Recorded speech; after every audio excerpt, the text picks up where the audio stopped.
Alright, so this is the second video on inequalities that we've got, and we're going to turn to this page, but before we go to this page, and just remember, test on September 9th, keep that in mind, let's do this last problem, because I really wanted to do this problem because it is important. So, the first thing that we need to do to solve this problem is we need to multiply both sides by -2. So, I'm going to multiply both sides by the denominator because I want to cancel that denominator out and be left with the numerator, and since it's a -2, I need to multiply by -2, but I also need to multiply this side by -2. Okay? So when I multiply the left side by -2, -2 divided by -2 is going to give me a +1. And I'm left with that big, huge denominator. And that is okay, because now I can just work that out. And I'm going to have 4 plus 5 times 2w is 10w, minus 5 times -10 is 50. Now, did we multiply by a negative number? Yes, multiplied by a negative. So we need to flip our sign. So instead of it being a less than, now it's going to be a greater than. And I'm going to multiply over here, and I'm going to get -2w minus 14. And I'm going to show you this also. So I'm going to simplify this side, and I'm going to get 10w minus 46 greater than -2w minus 14. Now normally I would add 2 to both sides, or add 2w, but I'm actually going to subtract 10w, and just to show you a point. So I'm going to subtract 10w from each side, and I'm going to be left with -46 greater than -12w minus 14. And then, of course, I have to add 14 to this side. So when I add 14, I'm going to get -34 greater than -12w. Okay? So now I'm going to need to divide by a -12. Well, I'm dividing by a -12. Well, didn't I already switch my sign? I did. But I need to switch it again because I'm dividing by a negative number. Every single time you do that, you have to switch your sign. So when I divide by -12, I'm going to get, I'm running out of room. I'm going to get 34 divided by 12, or if you want to do negative, and I need to switch my sign. So it is like this, right? I'm just going to show you. -34 divided by 12, switch that sign again, and I'm left with -12w divided by -12. Alright, so I've switched it again. This turns out to be 1, and then I need to reduce this. And so 2 goes into negatives cancel out. 2 goes into 34, 17 times, 2 goes into 12, 6 times, so I get w is, or 17 over 6 is less than w, alright? So to put this in interval notation, well, to graph it, I know that w is bigger than that, so let's just say this is 17 over 6. I'm going to put an open dot because it's not equal, and I know that w has to be greater, so it's going to be in this direction. Okay? So, we've got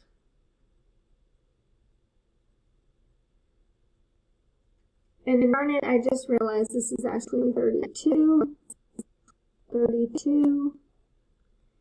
and so this would actually be 16, which is not fully,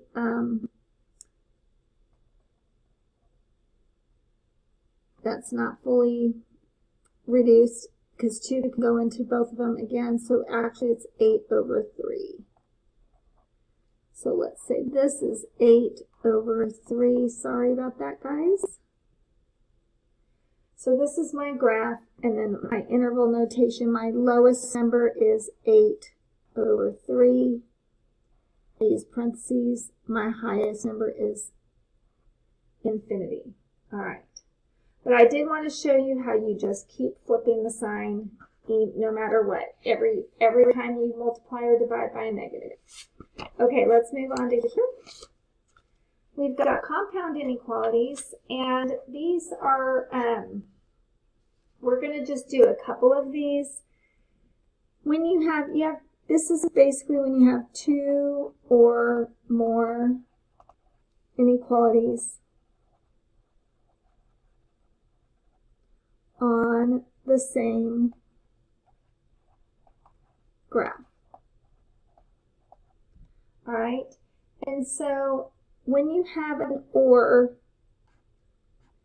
you aren't going to have any common numbers. So no common numbers. All right.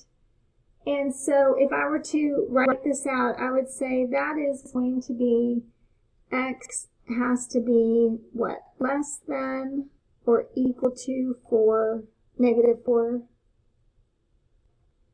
Or x has to be greater than, and just greater, not greater than or equal to, because that's an open dot, than 1. Okay? So this is how you would write it. In interval notation, remember, I would go from the lowest, from low to high, and here we've got 2, because then we've got another low to high. So we have to write 2 different ones. So the lowest is going to be negative infinity to the high of negative 4, and then we say this little u, and that is or. And then we're going to use, oh, and this should be a bracket because it is equal to negative 4. And then I'm going to use a parenthesis because that's an open dot, 1, and then a parenthesis and a infinity. So that's how you would write it in interval notation. So low to high, low to high, low to high. So now we're going to solve these. So if I look at this one, and I just think, okay, this is an or. So you basically just solve 2 separate equations. This one you're going to get 3x less than or equal to, if I subtract 4 of both sides, divide by positive 3, so I don't need to flip my sign. I get x is less than or equal to 2, so I'm going to put a solid dot on 2, and I'm going to shade everywhere that it's less than, okay?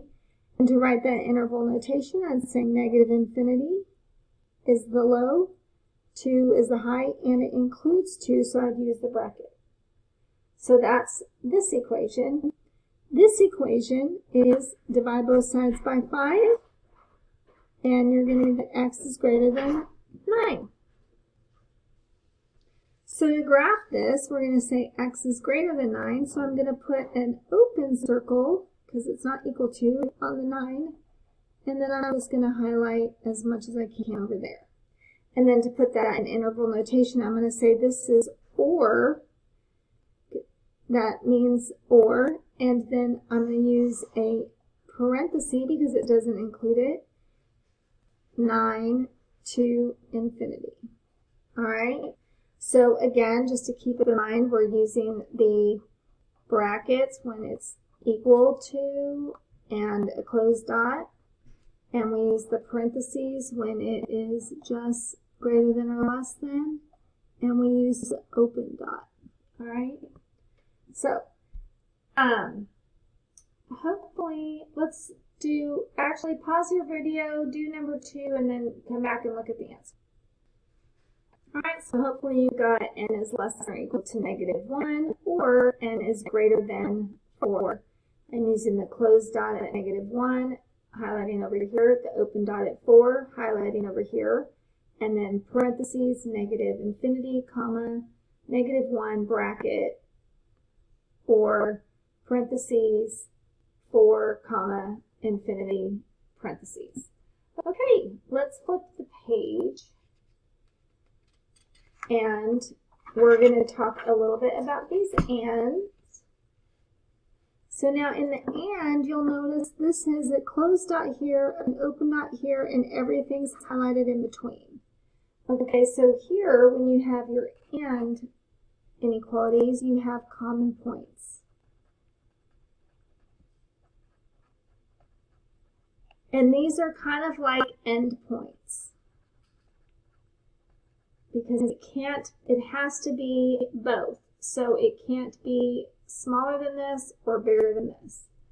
So when you write that, if you were to write this, you could say, well, x is greater than or equal to -2, and x is less than 5. But you can also put that in one situation in interval notation. The low, this is my low, -2, it includes it, so I'm going to use a bracket. And my high is 5, and I'm going to use a parenthesis because it's not included. Okay? Now, you can also write that in an inequality. So, instead of writing this, two different things, you could write basically -2, -2 is less than or equal to x, which is less than 5. And in this situation, you always use the less than or equal to. Okay? And then your variable is in the center. Okay? Because this is your range. Again, this is your low. This is your high. So if you look at it, it's exactly like your interval notation with your x in the middle. All right? So let's just do a couple of these problems. So we're going to say 2x plus 3 greater than -9. I'm going to subtract 3 from both sides and get 2x is greater than -12. X is greater than -6. I do not flip my sign because I am not dividing by a negative. And 8x, I'm adding 2 to both sides, less than 32. Divide by 8 and get 8 less than 4. So this is our range. This is our low. This is our high. So x is bigger than -6, but smaller than 4. So what does that look like on the graph? Well, it's bigger than -6. So I put an open circle there, and I highlight all the way up to 4, and then I stop there. Okay, so in my interval notation, I'm going to use parentheses because these are both not equal. -6, 4 parentheses. Okay, or I could also write it at -6 less than x less than 4. Okay, both of these work. All right, so go ahead and do number 9 and then come back and check your answer. Although before you go, I need to tell you probably that you need to separate these into 2 equations. So you can separate these like 2 less than or equal to a minus 1 and a minus 1 is less than or equal to 6. So now you've got the 2 equations to solve.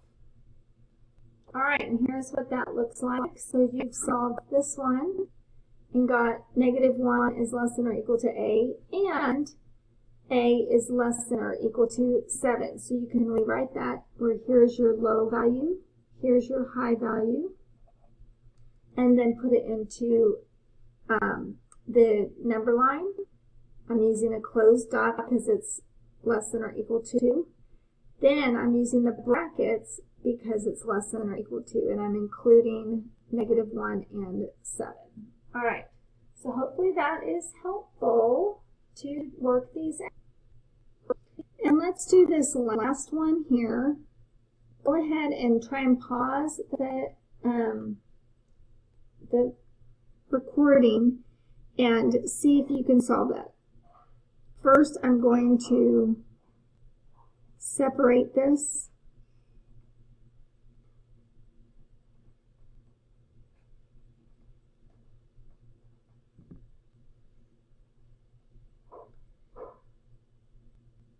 All right, so pause it here if you haven't already figured it out, and then I'll come back with the answer.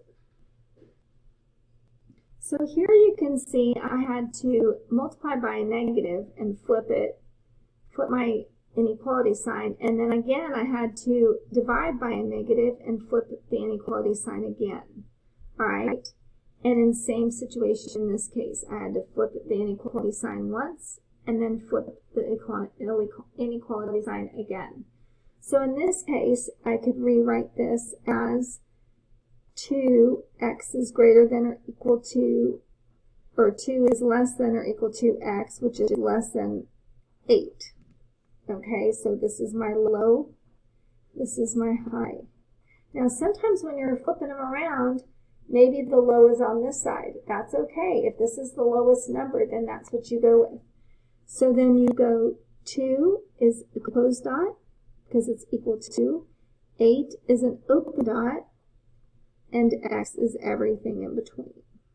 So I'm going to use the bracket to indicate a closed dot, and oops, I almost did an infinity, an 8, and a parenthesis to indicate that it is not included in that. All right, very good. That is it for now. Bye, guys.